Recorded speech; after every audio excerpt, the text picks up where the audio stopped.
সাতক্ষীরা জেলায় জন্ম আমার, সদর থানায় বাড়ি। এই থানাতে জন্মেছেন কত বিশ্বমানের জ্ঞানী। তাদের মধ্যে কয়েকজনের পরিচয় করিয়ে দেব। বিস্তারিত জানতে হলে গুগলে সাহায্য নেব। কাজী শামসুর রহমান ব্যক্তি নয়, প্রতিষ্ঠান ছিলেন তিনি। নৈতিকতা শিখতে হলে পড়তে হবে তার জীবনী। সৎ নির্ভীক সৈনিক ছিলেন, সর্বলোকে জানে।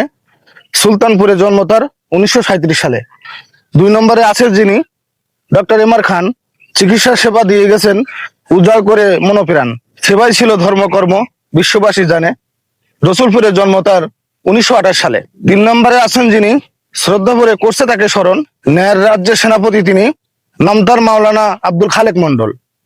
সত্যনয়ের নক্ষত্র ছিলেন, সাতক্ষীরাবাসী জানে। বৈকারিতে জন্ম তার 1944 সালে। এখন বলবো গরিবের ডাক্তার মোহাম্মদ ইবাদুল্লাহ। 10 টাকাতে রুগী দেখেন, সকলের আছে জানা।